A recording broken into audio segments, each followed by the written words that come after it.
सह वीर्यं करवावहै तेजस्विनावधीतमस्तु मा विद्विषावहै। ओम शांति शांति शांति। वक्रतुंड महाकाय सूर्यकोटि समप्रभ निर्विघ्नं कुरु मे देव सर्वकार्येषु सर्वदा।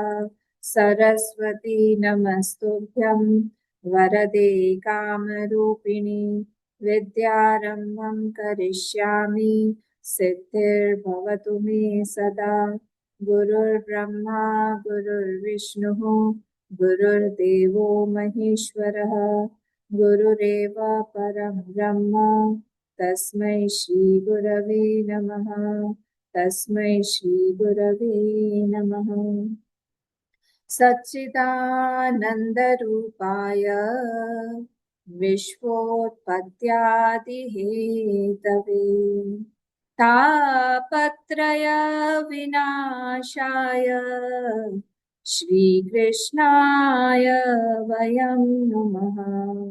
श्रीकृष्णाय वयं नुमः।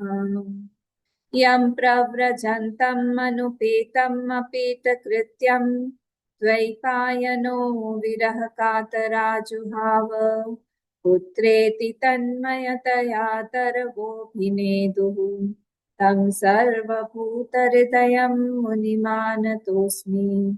यस्वानुभावमखिलश्रुतिसारमेकम् अध्यात्मदीपम् अतितितीर्षतां तमोन्धं संसारिणां करुणयाः पुराणगुह्यं तं व्याससूनुम् उपयामि गुरुं मुनीनां।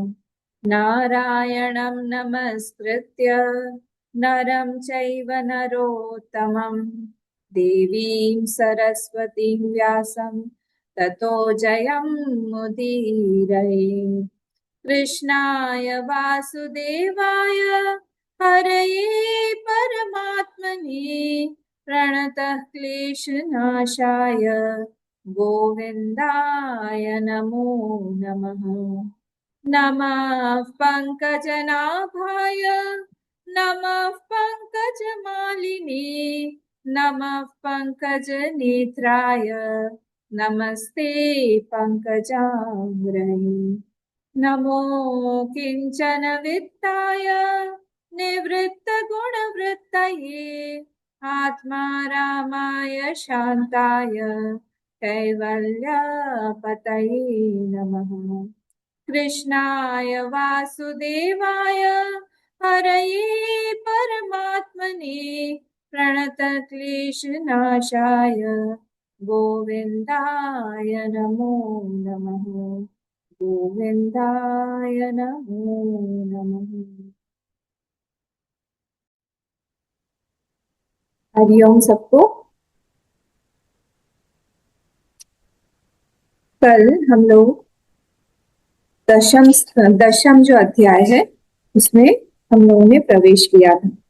जो नवम था उसमें हमने देखा था कि युधिष्ठिर जो है वो उनका मन जो है वो खिन्न है और वो गए हैं भीष्म पितामह के पास और वहां पे जाके उन्होंने उनसे सारी की सारी ज्ञान की बातें सीखी और उनका मन जो है उसके बाद में शांत हो गया। और उसके बाद भीष्म पितामह का जो स्वर्गारोहण का जो प्रसंग आता है या मुक्ति बोले हम उसका जो प्रसंग आता है उसके बारे में भी हमने देखा। उसके बाद क्या हुआ, उसके बाद में अब ये सब होने के बाद फिर भगवान जो है वो अब चलना चाहते थे फिर से, तो भगवान ने फिर से सबकी अनुमति ली और राजा युधिष्ठिर को पूरा दे दिया, राज्य दे दिया। उन्होंने कहा कि अब जो है ये राज्य तुम्हारे हाथ में है। और राजा जो थे युधिष्ठिर वो एकदम भोग परायण नहीं थे, उनका मन एकदम भोग से उपरत हो गया था, एकदम वैरागी था उनका माइंड, एकदम ऐसा नहीं था कि भोग की तरफ जाएगा। ऐसा राजा होना चाहिए कि उसके पास में सारे अधिकार होते हैं। तो इसलिए उनके यहाँ उनके राज्य में धन धान्य पूरी समृद्धि थी, नदियां अच्छी थी, स्वच्छ था। जिस चीज को हम रेस्पेक्ट करेंगे, वो चीज हमको भी रेस्पेक्ट देगी। हमने हमारे नदियों की ये हाल कर दिए हैं, वो फिर नदियां भी हम लोगों को फिर डुबोती है, बाढ़ आती है। तो इसीलिए ये यहाँ पर उनके जो राज्य में बहुत बहुत सारी गायें थी जो दूध देती थी, उनके थनों से लिखा हुआ है पूरे रास्ते सींच जाते थे, इतनी उछलती थी तो उनके थनों से दूध गिरता रहता था। इतनी अच्छी अच्छी सुंदर सुंदर गायें थी, समुद्र, पर्वत, वनस्पति, औषधियां, हर चीज एकदम समृद्धि थी उनके यहाँ पे। तो इस तरह से उन्होंने जब देखा, तब अब भगवान जी ने कहा कि अब सब कुछ ठीक हो गया है और बहन सुभद्रा के साथ में भी मैं बहुत दिनों तक रह गया हूँ, तो अब जो है अब मुझे चलना चाहिए। तो अब उन्होंने प्रयाण के लिए उनसे आज्ञा मांगी और फिर वो चलने लगे। तो जब वो चलने लगे तो सब लोग दुखी हो गए, नेचुरली कौन चाहेगा कि भगवान जाए हमारे यहाँ से। तब अब जो है वो जाने लगे जब, तब कौन कौन आया सामने, सामने जो है वो लोग आए, ये जो अर्जुन है, अर्जुन ने उनका छत्र उठा लिया, छत्र उठाया सुंदर सा, और छत्र उठा के वो चलने लगे उनके पीछे पीछे। फिर दोनों तरफ से सात्विकी और उद्धव जी, ये दोनों भी जो है वृष्णिवंशी थे। उद्धव जी का कैरेक्टर हम लोग धीरे धीरे देखेंगे जैसे जैसे आएगा, वो महान चरित्र है उनका भी। तो वो दोनों भी हमेशा साथ में ही रहते थे भगवान के तो ये दोनों भी साथ में चलने लगे, दोनों तरफ से चवर हिलाने लगे इस तरह से, और आगे पीछे ब्राह्मण जो है स्वस्ति वाचन करते हुए जा रहे थे। तो इस तरह से वो लोग चलने लगे।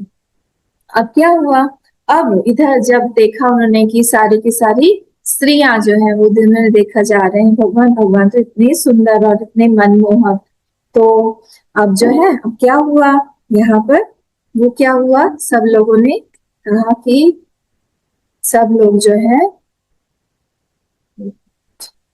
सब लोग जो है उन्होंने कहा कि अब भगवान चलना चाह रहे, भगवान को देखने के लिए अटारियों पर चढ़ गए।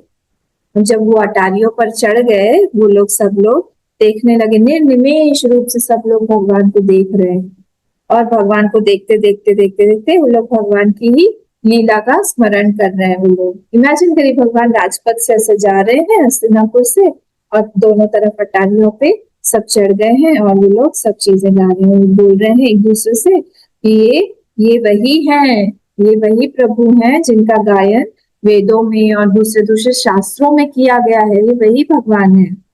और जब अधर्म राजा जो है अधर्म से अपना पेट पालने लगते हैं, तब यही जो है भगवान संसार को बचाने के लिए अलग अलग युगों में आते हैं, अवतार ग्रहण करते हैं, है ना। यदा यदा हि धर्मस्य ग्लानिर्भवति भारत अभ्युत्थानम धर्मस्य तदात्मानं सृजाम्यहम्। तो वही भगवान जो है, इन्होंने क्या किया है, इन्होंने वहां पे यदुवंश में जन्म लिया है, यदुवंश में जन्म लेके इन्होंने वहां पे भी अलग अलग लीलाएं की है, और मधु वन जो है या फिर ब्रज मंडल जो है उसको भी पवित्र कर दिया है उन्होंने, और द्वारका की नगरी बसाई है। सुन रहे भगवान भी सुन रहे, सब लोग गोपियां बातें कर रही हैं और सुन रहे हैं। और द्वारका में भी उन्होंने अपनी ऐसी नगरी बसाई है जो कि स्वर्ग से भी बड़ा उसका यश है, और वहां की प्रजा तो भगवान के का हमेशा नित्य उनको देखते रहते हैं, और उनका कैसा है, उनका मुख मंडल कैसा है, नित्य मुस्कुराहट उनके मुख पर हमेशा ही रहती है। कभी भी कोई भी चीज आ जाए जीवन में, कितनी भी बड़ा संकट आ जाए, पर उनकी मंद मंद मुस्कुराहट जो है वो नहीं जाती है। और ये लोग सब लोग जो है उनको देखते रहते थे, भगवान को देखते थे। कोई कोई व्यक्ति आसपास होता है, सिर्फ देखने से ही मन शांत हो जाता है।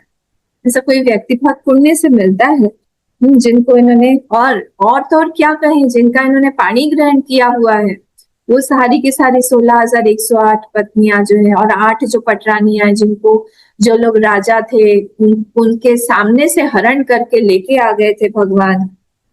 और उनसे ही उनके पुत्र हुए प्रद्युम्न इत्यादि, प्रद्युम्न, सांब इत्यादि जो है, वो लोग कितने धन्य है वास्तव में, उन्हीं का जन्म जो है वो धन्य है।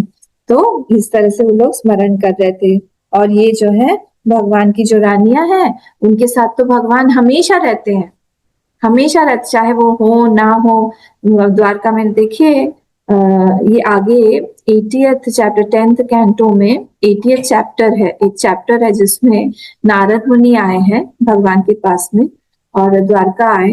देखिए ये सब चरित्र हम लोग को इसीलिए पता होना चाहिए क्योंकि भगवान को हम पुरुष ना माने, क्योंकि जब ये सारे चरित्र हम सुनते हैं कि भगवान भी इसी तरह से रानियों के साथ रहे, पट रानियों के साथ में रहे, तो फिर क्या हुआ, ऐसे मतलब ये सामान्य पूजन ही है, हमारी तरह कोई दूसरा है, ये हम चीज ना मान। तो नारद जी ने सोचा कि मैं ये जो रहते हैं ये तो महागृहस्थ है, सिर्फ गृहस्थ नहीं है, महागृहस्थ है। तो मैं, और एक एक पत्नी का एक अलग अलग महल होता था उनका, तो उनके साथ में रहते थे।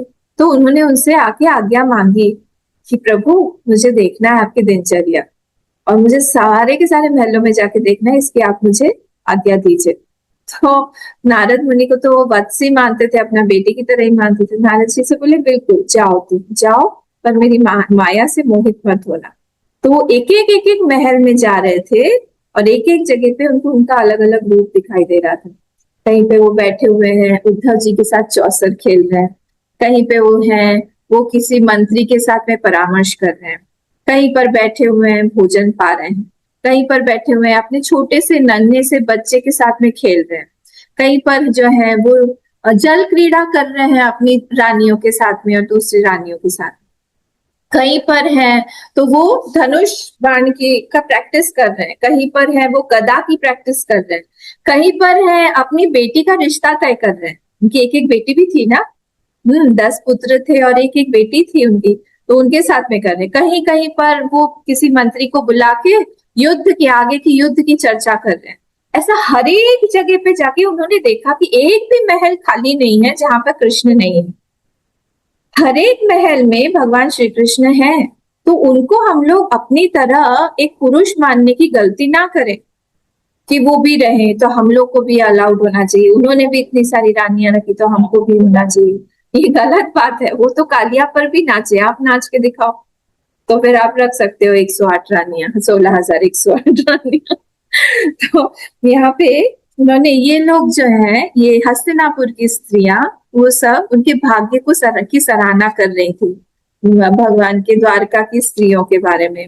और ऐसे ही बात करते करते जब भगवान ने भी इन लोगों का सुना तो इन लोगों ने, भगवान ने भी उनके तरफ प्रेम पूर्ण चितवन से इस तरह से देखा और अनुमोदन किया कि सही बात है। और फिर जब वो जाने लगे, युधिष्ठिर प्रेम, अति प्रेम, कि कभी कभी ना बहुत ज्यादा प्रेम किसी से होता है तो मन बहुत घबराता है उसकी सिक्योरिटी की, पहुंचा कि नहीं क्या, और हमें पता है वो समर्थ है, वो पहुंच जाएगा, वो चला जाएगा। जैसे युधिष्ठिर के साथ भी हुआ, पता नहीं भगवान द्वारका पहुंच पाएंगे कि नहीं।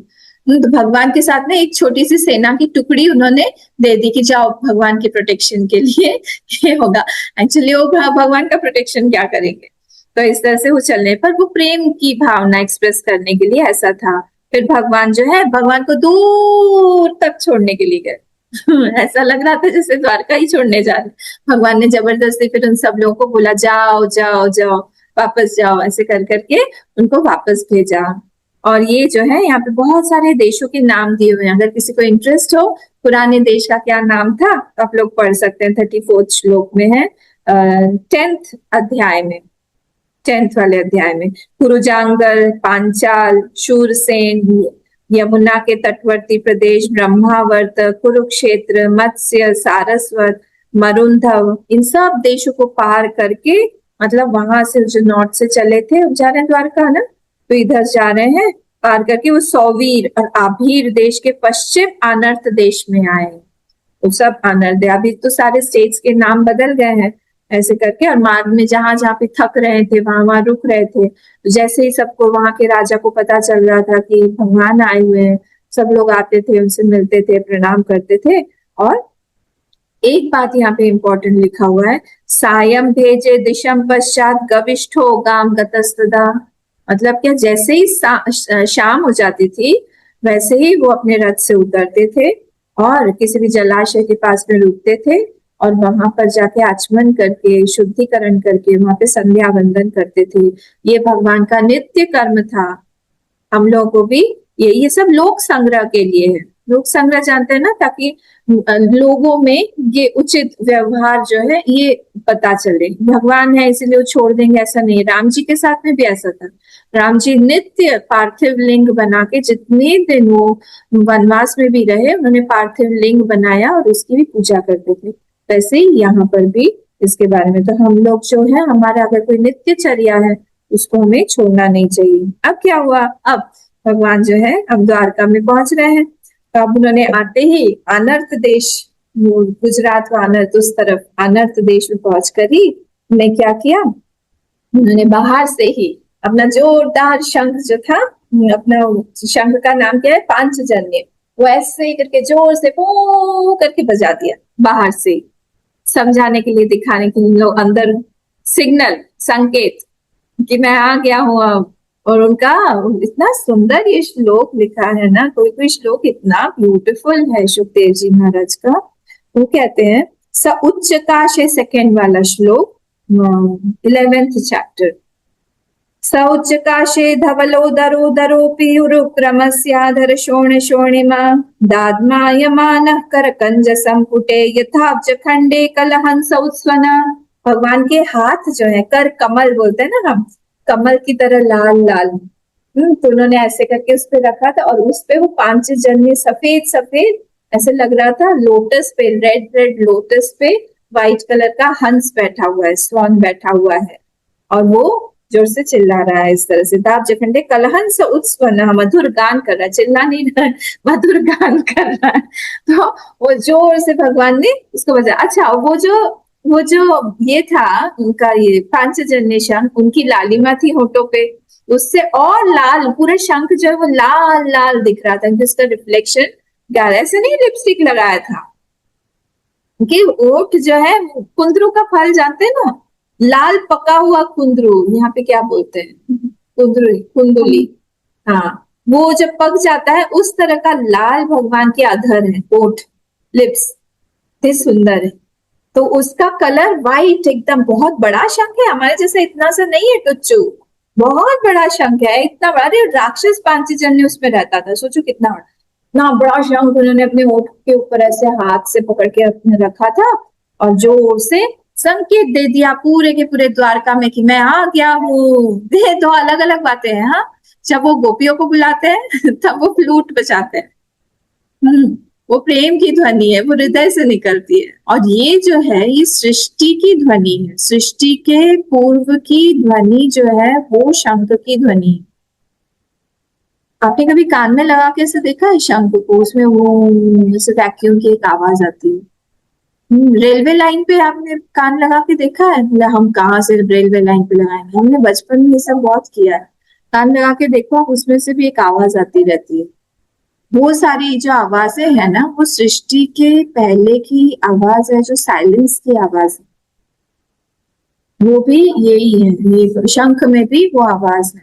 तो शंख की आवाज को वो यूज करते हैं संकेत देने के लिए, जब भी कोई बड़ा काम करने जाते हैं, जैसे महाभारत के युद्ध के पहले भी उन्होंने घोष किया था, शंखनाद किया था, वैसे ही इन्होंने कर दिया। और सब लोग जो अंदर खुश हो गए कि अब भगवान आ रहे हैं और कितने दिनों बाद हमसे मिलेंगे।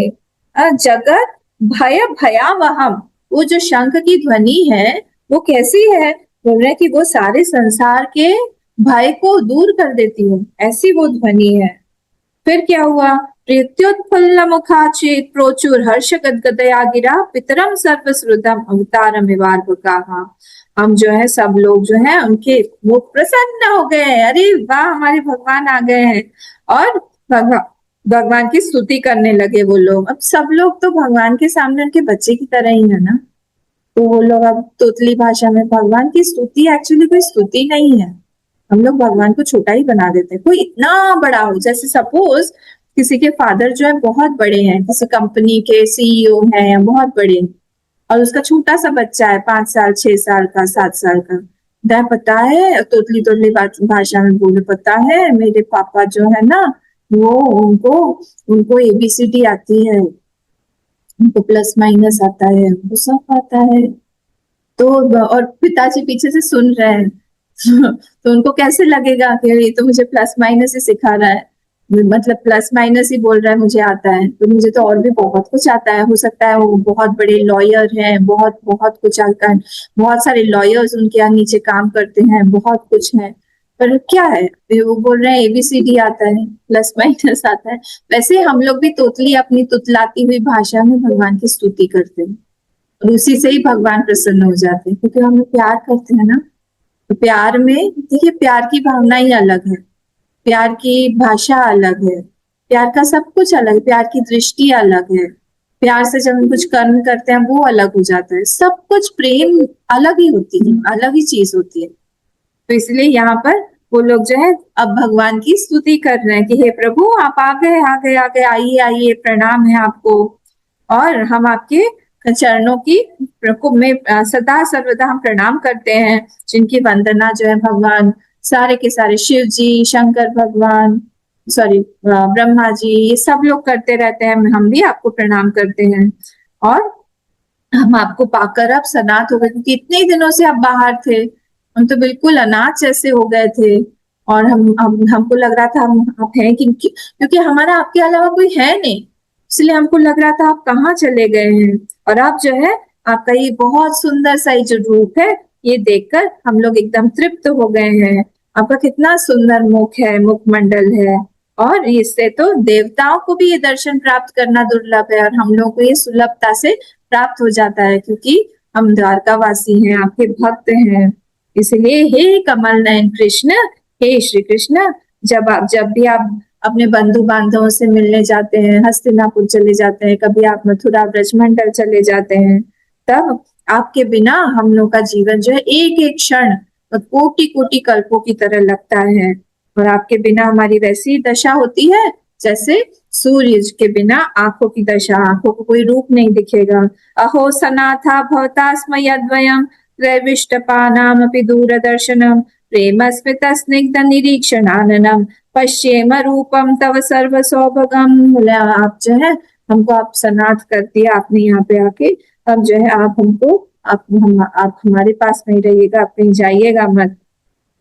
भगवान जो है उनकी बातें सुन रहे थे, जैसे वो पिता सुनते हैं ना, तोतली तोतली जो है वैसे सुन रहे थे। उन्होंने उनको अनुमोदन किया, कहा कि चलो चलो अब द्वारका में प्रवेश किया जाए। ये सब द्वारका के बाहर हो रहा है, द्वारका में अब प्रवेश कर रहे हैं। और कैसी है द्वारका, उसका उन्होंने वर्णन किया है सूत जी ने। ध्यान करने वाली बातें हैं ये सारी, तो क्या अभी लोग जा रहे हैं द्वारका दर्शन करने के लिए, है ना, पनडुब्बी वगैरह सब बनाई हुई है हमारे मोदी सरकार, और नीचे जाएंगे दर्शन करेंगे। उस समय कितना आलीशान होगा, से बोलते हैं सारे के सारे महल जो है वो सोने के बने हुए थे, विश्वकर्मा जी ने बनाया हुआ था उसको, और बहुत बड़ा था, बहुत ह्यूज, बड़े बड़े रास्ते थे। राज दरबार में जाने का अलग रास्ता था, लोगों का अलग था, और हमेशा ही वो सारी के सारे ऋतुओं से के वैभव से भरा हुआ रहता था। बहुत सुंदर सुंदर लताएं, पुष्पों के वृक्ष इत्यादि सब लहलहाते थे, और अलग अलग जगह सुंदर सुंदर उद्यान बने हुए थे, और बहुत सारे क्रीड़ांगन मतलब ग्राउंड्स, प्ले ग्राउंड्स बने हुए थे। वहां पे बहुत बहुत सारे धर्मशालाएं बनी हुई थी, और कमल युक्त सरोवर थे जिसमें हमेशा खिले हुए रहते थे कमल, और बड़े बड़े नगर के दरवाजे बने हुए थे, और महलों के दरवाजे थे, और उन सब को सजा दिया गया था, क्योंकि अब भगवान आने वाले हैं।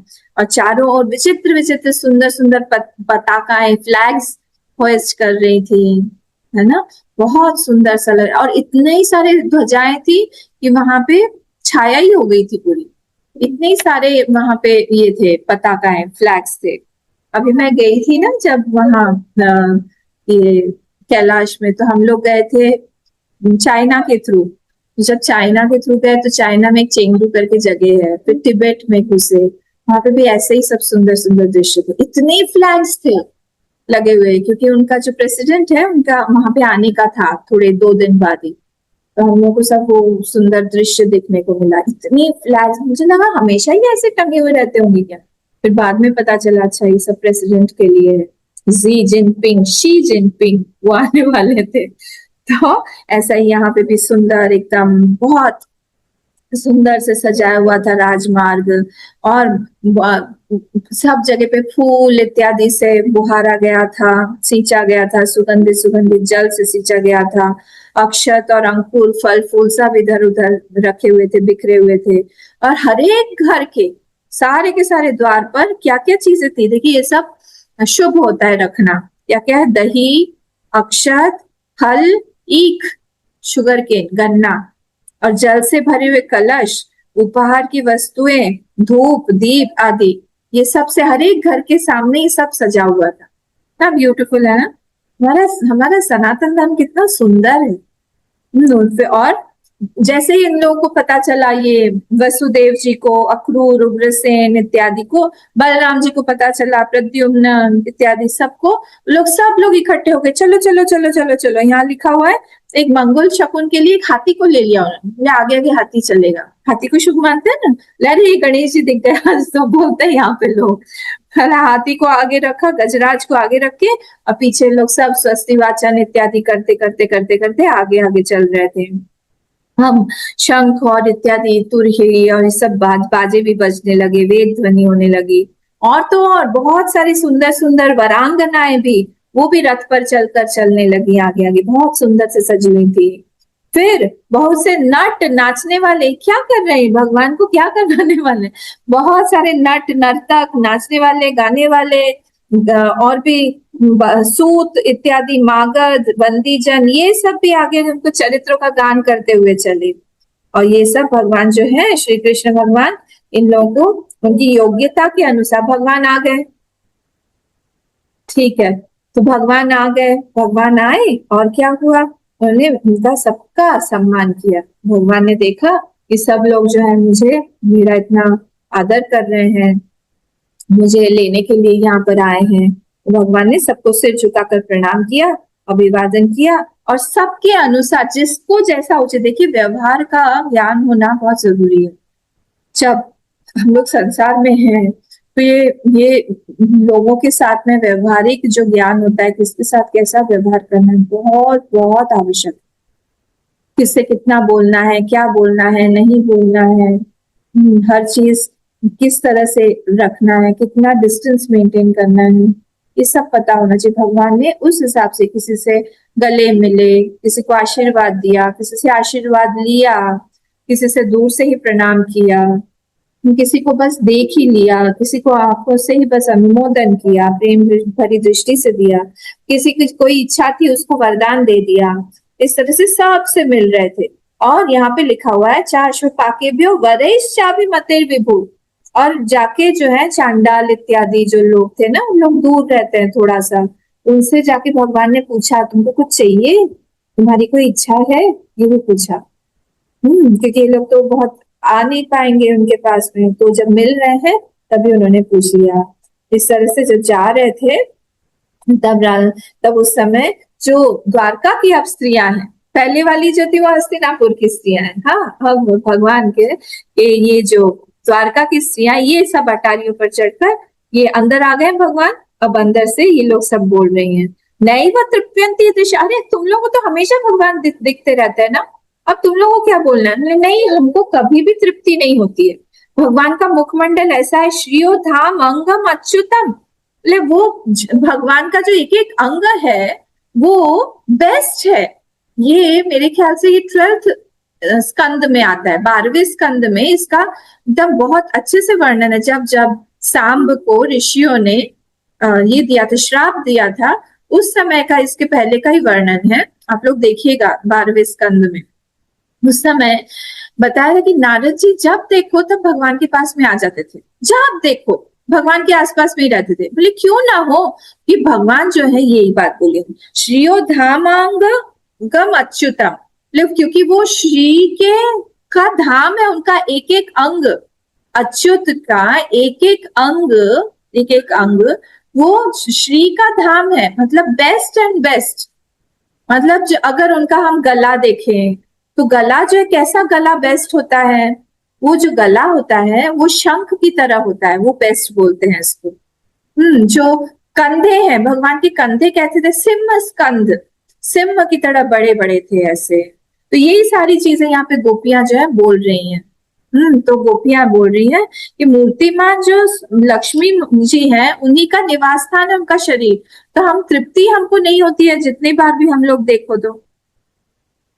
ठीक है, तो भक्तों को वैसे भी तो हर एक क्षण नया नया ही लगता है भगवान का रूप, उनको तो कभी भी तृप्ति होती नहीं है, उसके ऊपर से भगवान है, वो अलौकिक रूप है उनका, है ना। तो इसलिए उन्होंने कहा कि यहाँ पर भगवान की इस छवि जो है हम लोग तो निरंतर देखती रहती हैं, पर फिर भी एक क्षण के लिए भी हमारी आंख तृप्त नहीं होती है। उनकी सुंदर मुस्कुराहट, उनकी चंचल चितवन, चितवन जानते हैं ना, ऐसे साइड में से देखना, इस तरह से साइड का ग्लांस, वो सब।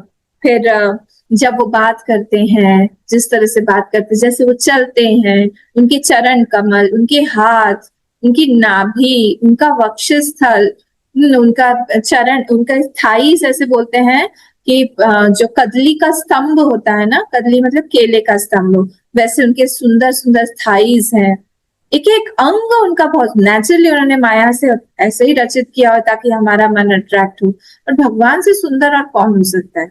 सुंदरता को सुंदर करें, सुंदरता को भी वही सुंदर बनाते हैं, है ना। तो ऐसे भगवान है, और ऐसे अब भगवान चल रहे हैं द्वारका के राजपथ पर, और उनके ऊपर फिर से छत्र तन गया, और लोग जो है उनके आसपास में पुष्पों की वर्षा कर रहे हैं। और वो कैसे है? पीताम्बरधारी, पीताम्बर पहने हुए हैं और वनमाला धारण की। वनमाला उनकी फेवरेट है, वनमाला जो है ये फेवरेट, घुटने तक होती है, ऐसे नहीं छोटा सा ऐसे गले में पहना दो ऐसे लगे कि बलि का बकरा है, ऐसा नहीं, लंबा सा बिल्कुल घुटने तक की माला वो पहनते हैं। इस तरह से वो जा रहे थे, ऐसा लग रहा था जैसे कि श्याम मेघ जो है वो चल रहा है, और आसपास जो है सूर्य चंद्र इत्यादि नक्षत्र उनके आसपास में इंद्रधनुष बन के सब चल रहे हैं। बहुत सुंदर शोभा हो रही थी, ऐसे गए वो। और भगवान से अब सबसे पहले हम अंदर जाने किसके पास जाएंगे? भगवान सबसे पहले किसके पास जाएंगे? भगवान सबसे पहले जो है, नहीं, सबसे पहले माता पिता के पास गए, सबसे पहले। क्योंकि ये हमारा संस्कार है, हमारा संस्कृति में हमारी भोग प्रधान नहीं है, पत्नी प्रधान नहीं है, मातृ प्रधान है, धर्म प्रधान है हमारी संस्कृति। वेस्ट जो है वो पत्नी प्रधान है, भोग प्रधान है, हाँ, उसमें और हम में यही डिफरेंस है। तो जो हमारी संस्कृति है वो कैसी है? वो हमेशा हम माता पिता को, जिन्होंने हमारा हमको जन्म दिया है, पोषण किया है, हमें सब कुछ दिया है, उनको ही हम लोग सबसे प्रथम स्थान देते हैं हमारे जीवन में। तो ये धर्म प्रधान है। तो ये वो इसलिए अपने माता पिता के पास है। और हमेशा जब भी जाते थे तो प्रणाम कैसे करते थे? ऐसे करके, आजकल तो वायरलेस प्रणाम होता है, वायरलेस प्रणाम जानते हैं ना, ऐसे दूर से ही ऐसे कर दिया, वायरलेस बोलते हैं इसको। कोई कोई जो है घुटना प्रणाम होता है, घुटने तक ही ऐसे छू दिया, कोई कोई तो कमर तक आजकल ऐसे कर लेते हैं, कमर तक प्रणाम। कोई बहुत जो होता है, बहुत जिसमें है, वो जाके ऐसे पैर छूता है। भगवान ने अपने इस मस्तक को, वो रोज जब भी जाते इस मस्तक को उन्हें माता पिता के चरण में रख के प्रणाम करते थे। ये हमारी संस्कृति दिखाने के लिए, ये लोक संग्रह के लिए भगवान करते हैं, ताकि हम लोग को भी पता चले हमको कैसे प्रणाम करना चाहिए, कैसे रहना चाहिए माता पिता के साथ में। और माता पिता ने क्या किया? अरे उन लोग तो बहुत खुश हो गए, हमारा पुत्र आ गया है, इतने दिनों में आया है। माताओं ने उनको मृत ऐसे लगाकर गोद में बैठा लिया। ले इतने बड़े हो गए अभी तो गोद में, माँ तो माँ ही रहती है ना, माँ भी तो बड़ी हो गई है। तो माताओं से फिर आज्ञा लेकर वो अब जो है उन्होंने कहा कि अब मैं चलता हूँ। उनकी पत्नियां सारी वेट कर रही थी, है ना, उनके पास भी तो जाना है। तो अब सब इनसे विदा विदा लेके अब सब अपनी पत्नियों के पास में, वो सर्वश्रेष्ठ महल थे वो सारे के सारे। लक्ष्मी माँ जहाँ रहती हूँ, भगवान जहाँ रहते हूँ, तो अलग ही होगा। और वहां पे कैसे थे? मैंने बताया ना आपको, 16,108 पत्नियों के अलग अलग एक एक महल थे। सोचो एक महल कितना बड़ा होगा, कितना ह्यूज होगा द्वारका। और वहां पर भगवान श्री कृष्ण जो है, अब इन लोगों को पता चला बहुत दिनों के बाद हम आए हैं, हमारे कृष्ण भगवान, हमारे प्रभु इतने दिनों बाद आए। तो सारे के सारे जो है उन्होंने अपना काम छोड़ दिया, काम छोड़ के अपने चले उनसे मिलने के लिए। और भगवान के प्रति जो था उनका भाव जो है बहुत गंभीर था। ऐसा नहीं था कि हाँ ठीक है आ गए तो अपने आप ही आके बैठ जाएंगे, हाँ अंदर आ जाइए, आके अपने आप पानी पी लीजिए, ऐसा नहीं था। सब कुछ छोड़ के वो भाग के उनके पास में गई और उन्होंने पहले ही अपने मन ही मन प्रणाम किया उनको। और फिर क्या हुआ, फिर उनको नेत्रों के द्वारा, इतना सुंदर वर्णन है यहाँ पे देखो, फिर नेत्रों के द्वारा भगवान को अपने अंदर लिया और अंदर लेके पहले आलिंगन किया, अंदर आलिंगन किया पहले। फिर उन्होंने सोचा, बाहर लज्जावश वो कर नहीं पा रही थी, तो अपने पुत्र छोटे छोटे जो बच्चे थे उनको ही गोदी में देने का एक होता है ना कि लो आप इसको ले लो, और उसी में ही उन्होंने उनको आलिंगन किया। देखिए लज्जा जो है ना एक स्त्री का एक आभूषण होता है। ये नहीं फाड़ फाड़ के देख रही है कैसे करके, हाँ आ गए, क्या हुआ, कहाँ से आए हो, कौन आया है साथ में, ये सब नहीं। लज्जा जो है इसलिए स्त्री का एक आभूषण होता है। वो जितना लज्जा से रहेगा उतना ही प्यार। हमको भी आता है ना, कोई छोटा बच्चा अगर हम लजीले भाव से हम उसको गोद में बिठा लेते हैं, ऐसे ही उन्होंने भी आलिंगन किया पुत्रों के बहाने अपने प्रभु से आलिंगन किया। भगवान जो है हमेशा ये उनके साथ में रहते थे, एकांत में हमेशा ही उनके साथ रहते थे, वो तो भगवान है ना। पर फिर भी उनको ऐसा ही लगा कि हमेशा हमारे प्रभु हमारे साथ में नए नए रूप से और भगवान जो है, जो यहाँ पे लिखा हुआ है, जो स्वभाव से ही चंचला जो लक्ष्मी माँ है, उनको एक क्षण के लिए भी अगर छोड़ती नहीं है, उनकी सन्निधि से किसी भी स्त्री को कैसे तृप्ति मिल सकती है। तो इस तरह से ही उन्होंने क्या किया। अब ये जो नेक्स्ट श्लोक है 34 और 35, ये दिखाने के लिए है कि भगवान कौन है एक्चुअली। अगर इतने स्त्रियों के साथ में रहते हैं तो फिर से हमारा भाव ना गिर जाए। शुभदेव जी बहुत कॉशियस है, क्योंकि उनको पता है हमारा माइंड जो है संसारी है, हमारा माइंड भक्त का माइंड नहीं है। फटाक से हम जो है इन सब चीजों से अटैच होके हम लोग सोचे हाँ भगवान भी अपनी पत्नियों से उसी तरह मिले। इन श्लोकों में आगे बोला कि वो भगवान कौन है।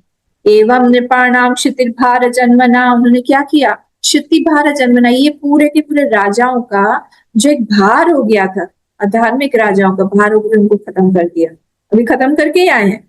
अक्षौहिणी भी परिवृत्त तेजसा विधाय वैरम श्वसनो यथा नलम मिथो वधेनो परतो निरायुध। और निरायुध होके, कोई आयुध उन्होंने यूज नहीं किया था, निरायुध होके उन्होंने सारे के सारे राजाओं को मार डाला, एक दूसरे से घर्षण करवा के सबको खत्म करवा डाला।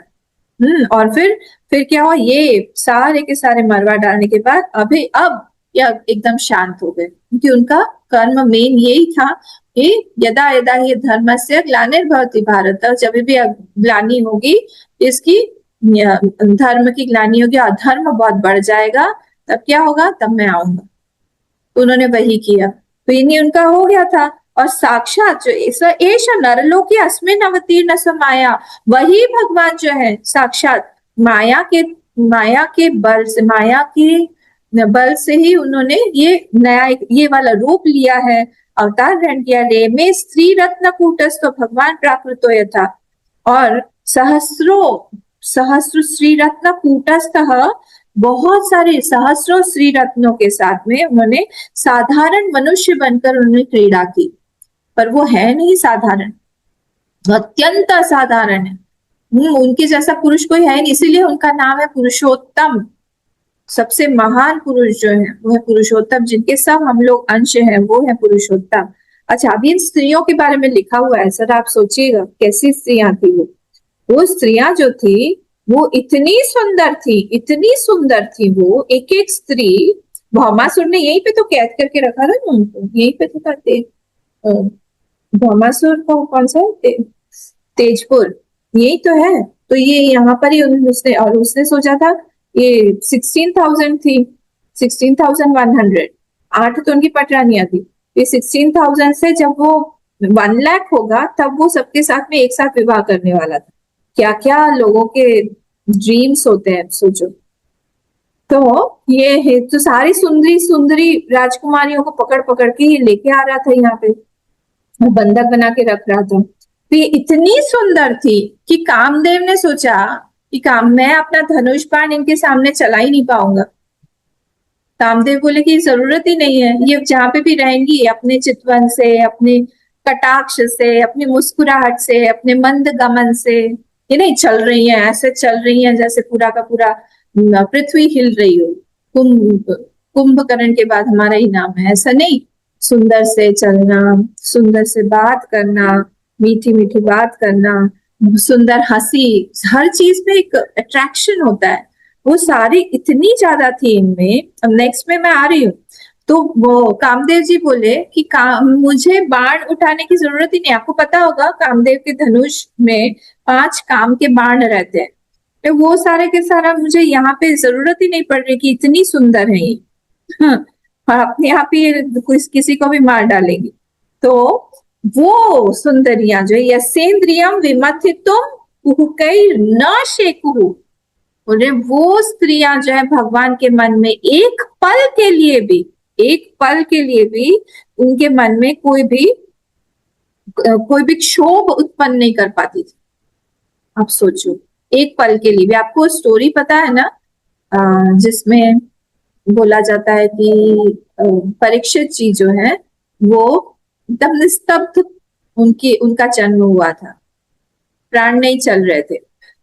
तब सब लोगों के सामने ही सब ऋषि मुनियों ने कहा कि इनको अगर कोई नैष्ठिक ब्रह्मचारी टच कर देगा उसी क्षण ये जी जाएंगे। लगा?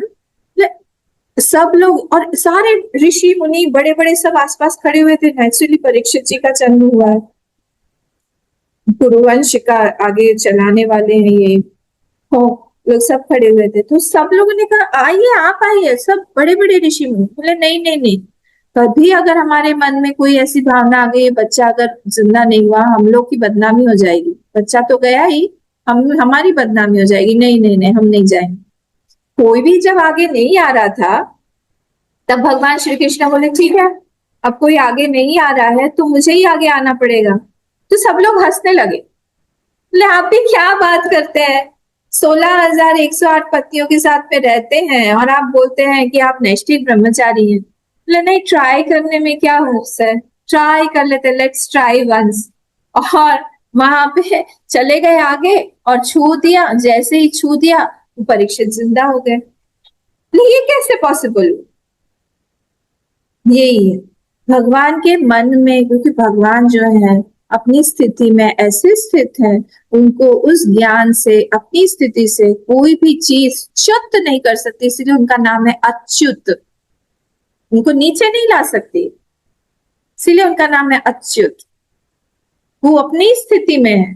तो ये यहाँ पे भागवत जी बोल रहे हैं कि उनकी स्थिति ऐसी है कि इतनी सुंदरियां आसपास में रहते हुए एक क्षण के लिए, एक वृत्ति भी उनके मन में क्षोभ की नहीं आती थी उनके कारण। इस तरह से भगवान जो है उनके साथ में रहते थे। और क्या पता है आपको, जब जब ऐसे ऋषि मुनि या फिर ऐसे भक्त रहते हैं, उनको यही लगता है कि प्रकृति जो है, प्रकृति क्रियमाणानि गुणै कर्माणि सर्वशः, जो गुण और कर्म है ये आपस में एक दूसरे के साथ में प्रकृति जो है वो चला रही है। मेरे गुण जो है किसी एक कर्म को कर रहे हैं, वो कर्म जो हो रहा है अपने आप गुणों के द्वारा हो रहा है, इसमें मेरा क्या, इसमें मैं कैसे यहाँ पे इन्वॉल्व हो जाता हूँ हर बार, मैं क्यों इन्वॉल्व हो जाता हूँ हर बार? मैं तो अलग है और गुण और कर्म अलग है। जैसे ही मैं इन गुण और कर्मों के साथ लिप्त होता हूँ वहां पर ही फ्रूट ऑफ एक्शन मतलब फल की उत्पत्ति हो जाती है। The karma phal starts generating the moment I get attached और I get identified to my sense organs and the actions. हमारा सेंस ऑर्गन इंद्रिय और जो कर्म है उसके साथ जैसे ही हम लोग इंटरेक्ट करते हैं, आइडेंटिफाई हो जाते हैं।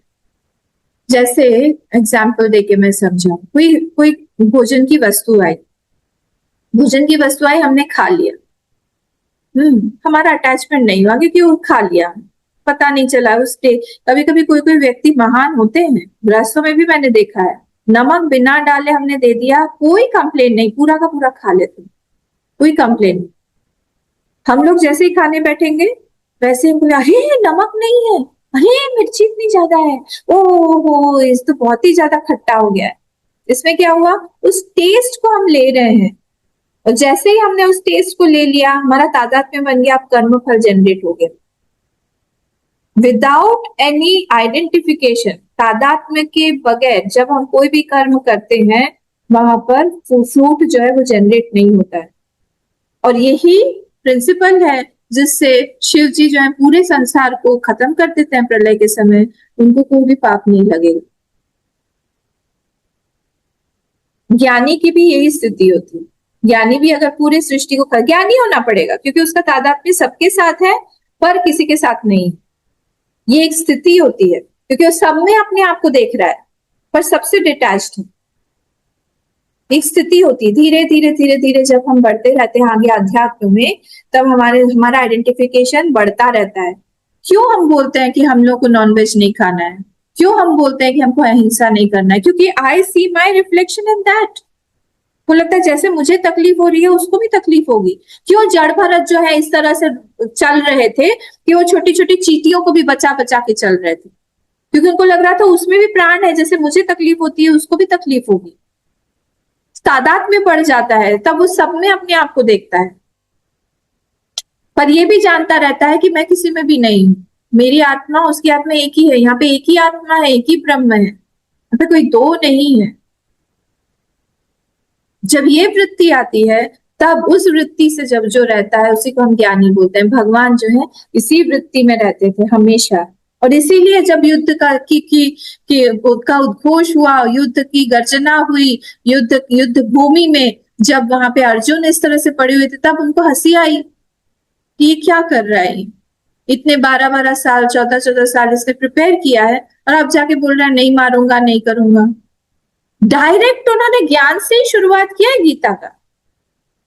12वें श्लोक में, जो सेकेंड चैप्टर का 12वें श्लोक से मैंने जो शुरू किया है, वहां पे डायरेक्ट उन्होंने ज्ञान की अवस्था में बोला कि तुम क्या कर रहे हो, जहां पे शोक नहीं करना चाहिए वहां शोक कर रहे हो,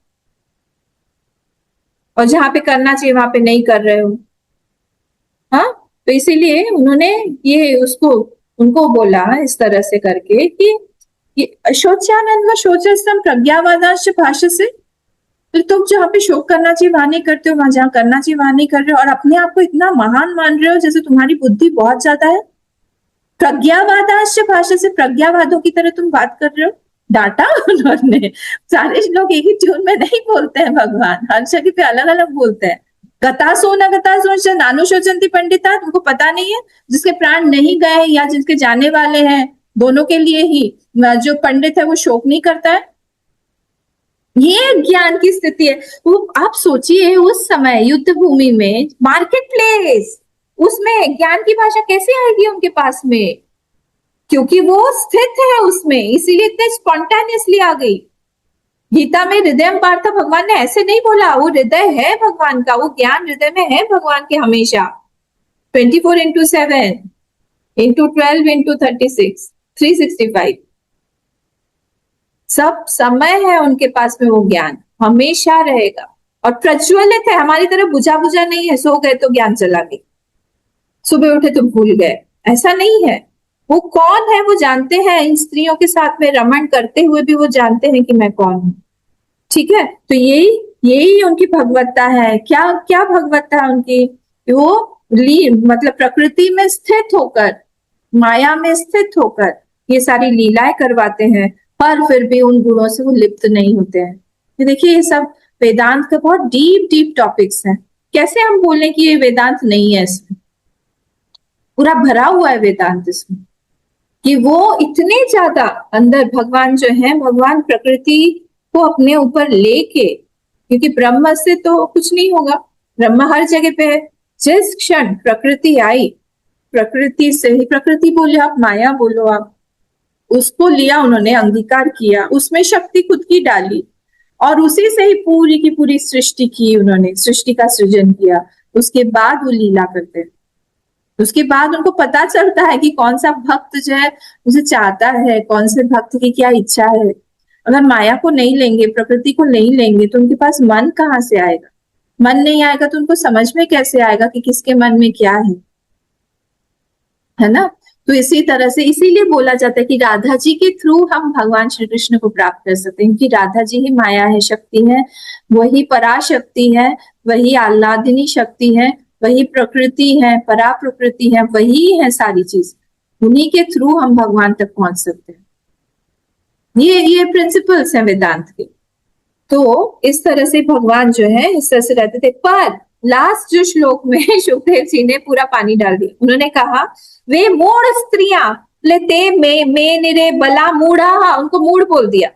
श्रैणम चानुव्रतम रह अप्रमाण विदो भर्तुर ईश्वरम मतयो यथा, मतलब वो उनको जो है क्या मानती थी, वो उनको ऐसे ही एक पुरुष मानती थी। कैसा पुरुष?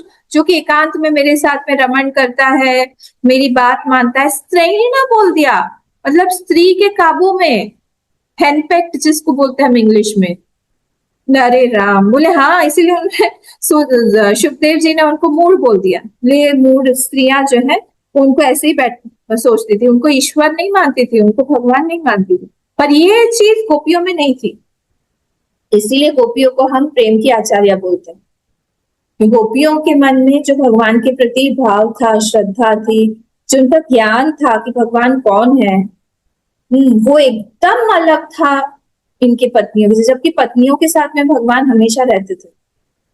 इसीलिए भगवान, बाद में गोपियों ने उनसे पूछा था क्यों कन्हैया हमको तुमने दूर क्यों रखा? बोले गोपियां, दूर इसलिए रखा क्योंकि दूर रहने में जितना चिंतन होता है वो पास रहने में नहीं होता है, इसीलिए मैंने दूर करके रखा।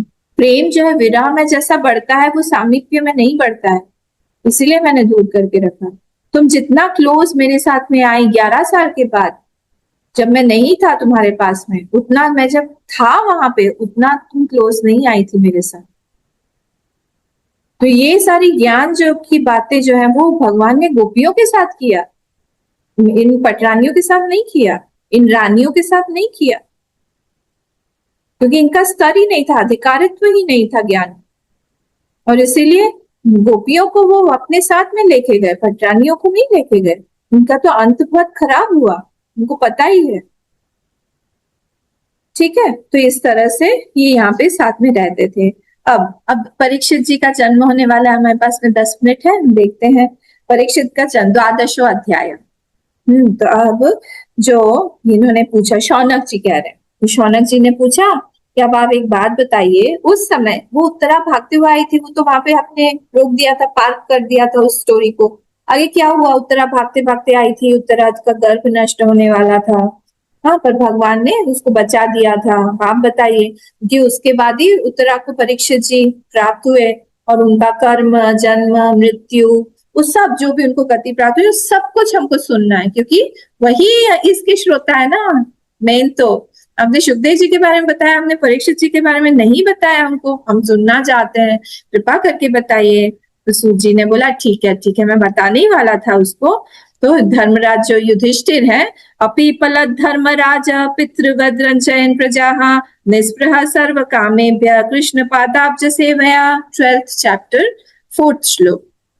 अब जो ये है युधिष्ठिर जो है वो कैसे थे, अपनी प्रजा को प्रसन्न रखते थे, कैसे जैसे पिता रखता है, पालन करता है, और हमेशा क्या, वो एकदम निष्पृह थे, डिटैच्ड, एकदम डिटैच्ड। उनको कोई भोग से बहुत ज्यादा लेना देना नहीं था, जितनी जरूरत है उतना ही भोग करते थे, और बाकी जो है वो अपने कर्तव्य का पालन करते थे। पर थे कैसे वो?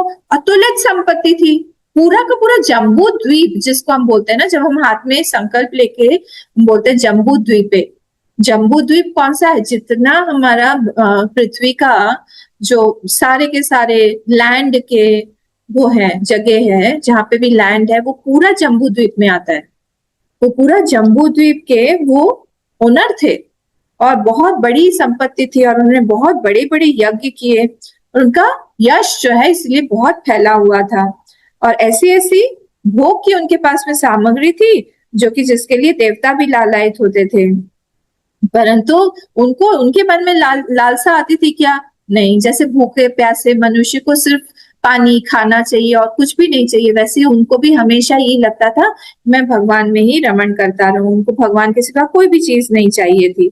किमते कामा सुरस पारहा मुकुंद मनसो द्विजाः अधिजरुर्मुदम राज्ञा क्षुदितस्य यथेतरे। और अब जो है वो उत्तरा के गर्भ में जो स्थित थे परीक्षित जो थे, जो उनको अश्वत्थामा के अस्त्र से जो जलने लगे थे, तब जब वो जल रहे थे तब उन्होंने आंख खोल के देखा, छोटे से हैं, उस समय वो 10 महीने के थे, 10th मंथ में चल रहा था उत्तरा का, तो उस समय थे। तब क्या हुआ, आंखें खोलकर वो देखने लगे टुकुर टुकुर, बोले ये क्या। पहले तो थोड़ा सा जलन हुआ कि ब्रह्मास्त्र चला हुआ था, उतने में ही एक छोटा सा अंगुष्ठ मात्र पुरुष, अंगूठे भर का एक पुरुष जो है, ने देखा मेरे आसपास घूम रहा है, अत्यंत अत्यंत सुंदर है, बहुत सुंदर है, और जिसका श्याम श्याम सांवला सांवला शरीर है, और जिसपे बिजली के समान पीतांबर चमक रही है, धोती छोटी सी। सोचा इतना छोटे से भगवान ने रूप लिया, धारण किया, धोती कितनी सी होगी, गदा कितना सा होगा, चक्र कितना सा होगा, पर पावर पूरा है। हाँ, छोटे हैं भगवान पर पूरा पावरफुल, एकदम हाई मोड में आ गए वो पूरा भगवान।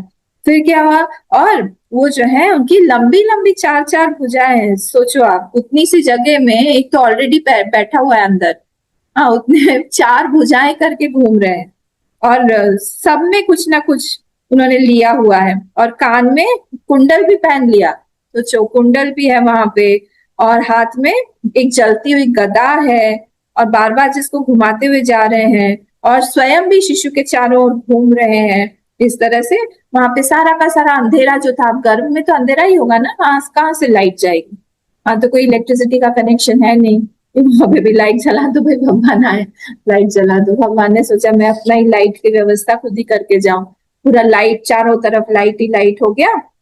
और वो जो गर्भस्थ शिशु थे परीक्षित, वो देख के सोच रहे कौन होगा, ये कौन है, ये कौन है, ऐसे ऐसे घूम रहे, कौन है कौन है कौन है, देख रहे हैं। इस तरह से क्या हुआ, उस छोटे से जो 10 मास के जो शिशु थे, वो हमेशा ही भगवान को ही ढूंढ रहे थे, ढूंढते रहे ढूंढते रहे ढूंढते रहे।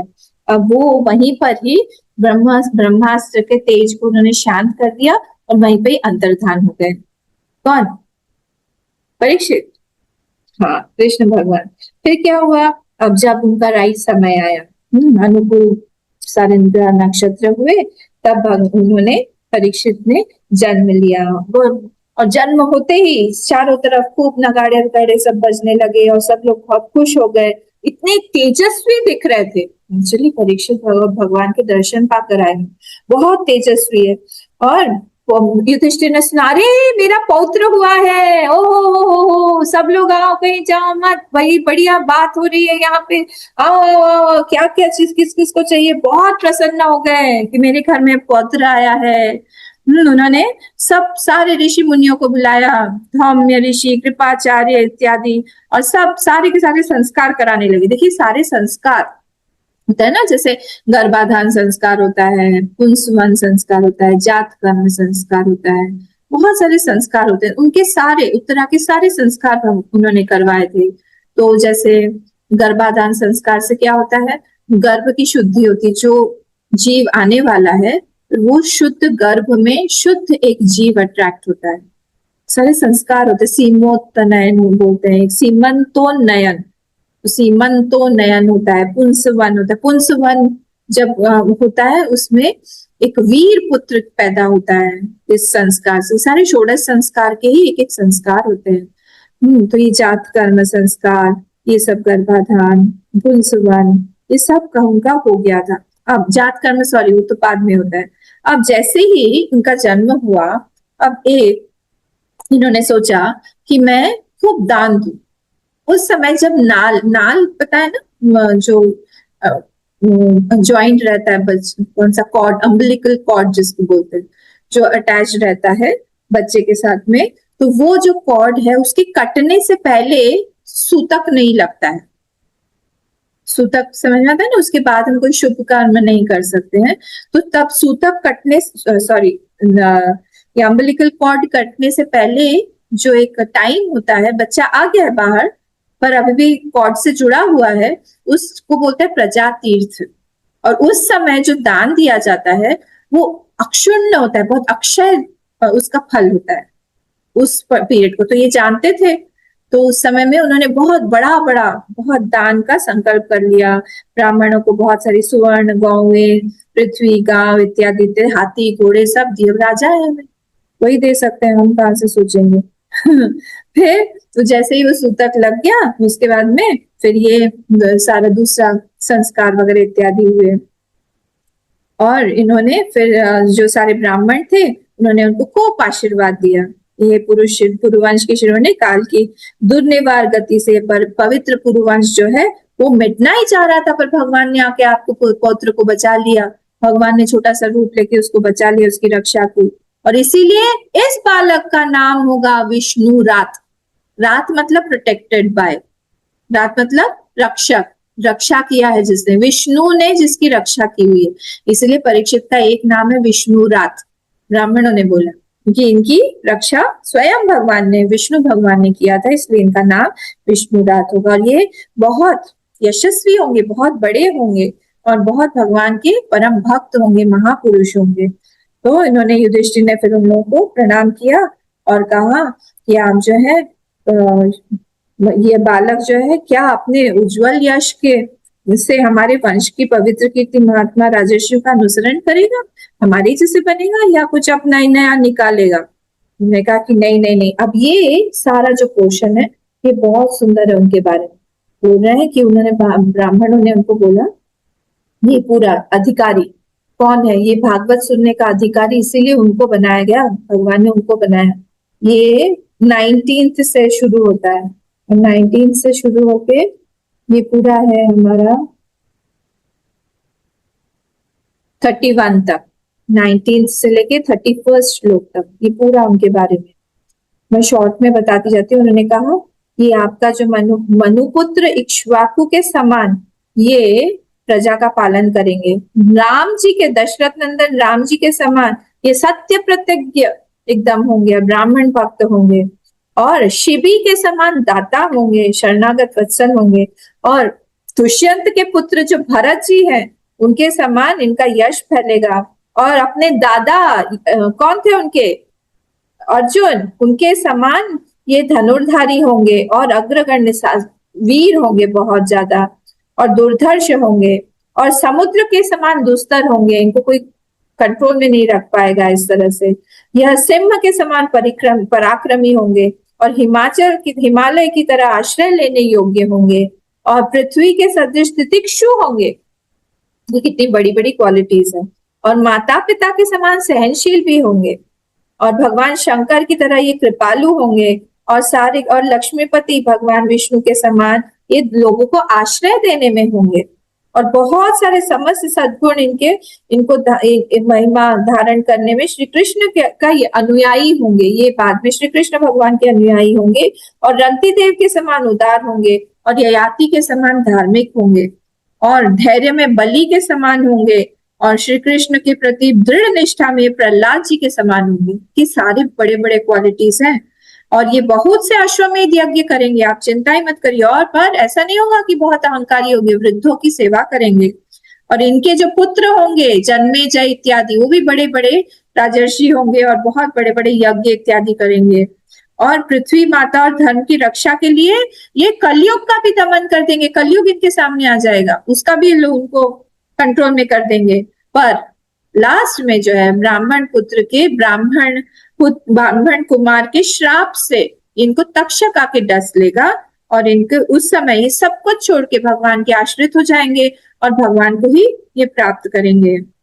और सुखदेव जी स्वयं आके इनको ज्ञान देंगे, इनको भागवत सुनाएंगे, और उससे ये गंगा तट पर अपने शरीर का त्याग कर देंगे और मोक्ष की प्राप्ति हो जाएगी इनको। ये सब सुन के जो ये है युधिष्ठिर है बहुत प्रसन्न हो गए, सारा का सारा सुन के। ये तो बहुत तेजस्वी बालक है। उन्होंने सबको घर विदा किया, सब कुछ दे दा के, पूजा भेंट इत्यादि सब कुछ दे के वो घर चले गए। और यही जो बालक है, ये 30th श्लोक, सएष लोके विख्यात परीक्षित प्रभु गर्भे दृष्टम अनुध्यायन परीक्षेत नरेषु इव। इसी बालक का नाम परीक्षित हुआ। क्यों परीक्षित हुआ? क्योंकि ये बाहर आके कंटिन्यूसली परीक्षा करते रहते थे, ये तो कहीं वो नहीं है जो मुझे गर्भ में मिले थे, ये तो कहीं वो नहीं इतना तेजस्वी, नहीं ये तो दूसरे रूप में नहीं आए। कंटिन्यूसली एक ही वृत्ति उनके पीछे चल रही थी, क्योंकि भगवान श्री कृष्ण को ढूंढ रहे थे, और इसीलिए उनका नाम परीक्षित हो गया। ठीक है, तो इस तरह से धीरे धीरे धीरे धीरे वो बड़े हो गए, बढ़ रहे थे कंटिन्यूसली, गुरुओं के लालन पालन में, इंफ्लुएंस में बढ़ रहे थे। अब इधर जो ये है युधिष्ठिर, इन्होंने सोचा कि हमको एक भगवान को प्रणाम करने के लिए, उनको थैंक्स बोलने के लिए हमको एक यज्ञ करना चाहिए। तो सब जो ट्रेजरर हैं, कोषाधिकार हैं, उनको बुला के उनसे पूछा कि कोष में कुछ है पैसा वैसा? बोला हाँ है तो, पर वो तो सारा का सारा धन जो है टैक्स से कलेक्ट किया हुआ, मतलब प्रजा का है, या तो दंड से लिया हुआ वो भी प्रजा का है। तो उससे युधिष्ठिर ने कहा ये सारा का सारा धन तो प्रजा का, इससे मैं यज्ञ नहीं कर सकता हूँ, ये तो प्रजा के लिए यज्ञ हो जाएगा, फिर मैं तो मेरा धन। आप सोचो, पूरे पृथ्वी के मालिक हैं पर उनके पास अपना धन नहीं, वो यज्ञ करने के लिए भी सोच रहे हैं। तो हम लोग की अगर धन के बारे में हम सोचते रहे तो हमारी क्या है ना, हम तो सोच ही सकते हैं। फिर इन्होंने सोचा, सोचते रहे, फिर भगवान ने सोचा कि इनको इनकी इच्छा पूरी करनी चाहिए। भगवान कितने दयालु हैं। तो इनको भगवान ने बोला तुम उत्तर दिशा में जाओ, और उत्तर दिशा में जाओगे, वहां पर धरती के अंदर बहुत सारा गड़ा हुआ धन है, उसको सब कुछ निकालो, उससे तुम्हारा यज्ञ हो जाएगा। और वो जो धन है वो राजा का ही होता है, क्योंकि पृथ्वी के अंदर का जितना भी गड़ा हुआ धन है वो सब राजा को बिलोंग करता है। It belongs to the king, तो तुम यूज कर सकते हो उसको। फिर इस तरह से उन्होंने वहां से बुलवा लिया, और उन्होंने तीन तीन यज्ञ यज्ञ किए, अश्वमेध यज्ञ किए। उससे उन्होंने अपने लिए नहीं, भगवान का पूजन करने युधिष्ठिर यज्ञ किया। और इसी तरह से भगवान वहां पे बहुत दिनों तक रहे, और फिर से वापस द्वारका, मतलब जाते आते रहते थे, चले ही जाते थे, भगवान ज्यादातर उधर ही चले जाते, और फिर वापस आ गए यहाँ पे, द्वारका पे भी आ गए। तो यहाँ पर हमारा आज 12th वाला चैप्टर जो है वो खत्म हुआ। इसके बाद का हम लोग 13 से कल देखेंगे। ओम पूर्णमदः पूर्णमिदं पूर्णात् पूर्णमुदच्यते पूर्णस्य पूर्णमादाय पूर्णमेवावशिष्यते। ओम शांति शांति शांति। हरि ओम। श्री गुरुभ्यो नमः। हरि ओम।